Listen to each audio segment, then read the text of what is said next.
Dr. Chris Brown is officially one of the busiest men on television, with season 1 of Dream Home about to announce its first ever winners before he appears on all new episodes of Dancing with the Stars starting this Sunday night. But aside from the renos, the glitz and the glamour, Chris is still a vet and animal lover at heart, which brings us to his brand new project. And Dr. Chris Brown is with us right now. Hello, good morning. Good morning to you. Just before we get to this pet census that you're working on at the moment, just explain why we're surrounded by animals right now. Because it's the census and they all need to be counted. They all want to be represented. This is Buzzy. This is my boy here. But also we have Candos and Lou from the Animal Welfare League, who are also up for adoption. Their handlers are not up for adoption. I just want to make that very clear, as far as I can tell anyway. So you could adopt these. Our phones are going to run off the hook. I know. Buzzy's actually from the Animal Welfare League as well, so he was adopted a couple of years ago. And a couple of kittens in there. A couple of kittens in here as well. So I didn't know you did a census. Is this?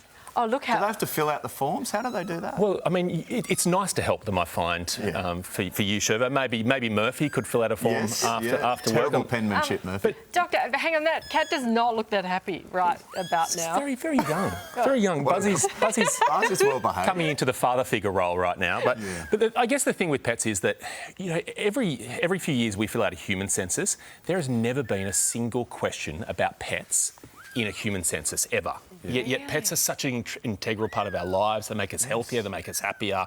A lot of us call them our best friends. That's right. Murphy's in here every second day. Yes. So it's really time that I guess their voice was heard.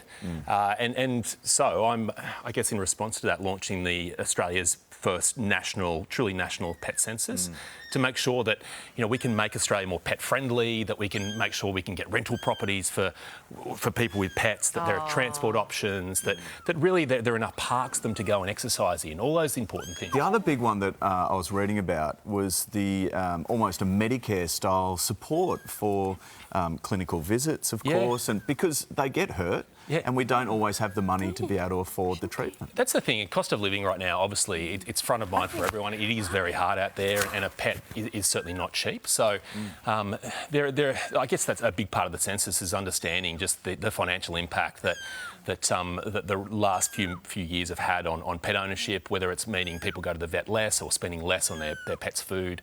So understanding that, I guess, helps to shape government policy, and we can look at things like rebates for owning pets if we can show that they actually do make us healthier and ultimately save us money. I'd really like to know what that cat is saying right now, just by the way. Anyway, he's saying away from male 6 weeks, likes walks in the sunset. Get me away from the dog.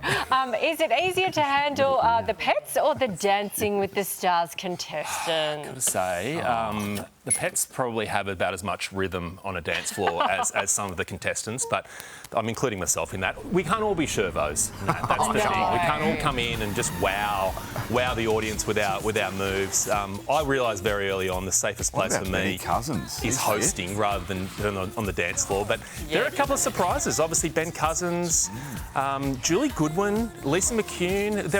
This is an incredible cast, an incredible collection of talent, but there's no greater leveller than a dance floor and than sequins. Yes. Oh, you know this, don't you? Sequins and lycra can turn a monster into a mouse. Wardrobe, yes, you're right. Wardrobe every week, I remember being on the show so many years ago, was the most nerve-wracking. The choreography was hard, but looking at what you actually had to wear live on television in front of the audience, yes, and the millions of Australians watching. We might find that shot again. Show us your shimmy. No, we don't need to. Do you want just do a little one? Just like a little. I think most people tend to wear more layers of fake tan than they do actual clothing. So that's whatever takes the focus off your dancing. That's true. Thank you. Well, thank you for coming in, guys. Really appreciate it. All the best with the census too. And for more information, Dr. Chris Brown's Pet Census, head to sunrise.com.au. And don't forget, the all-new series, of course, of Dancing with the Stars premieres this Sunday night at 7 p.m. right here on 7 and 7 Plus.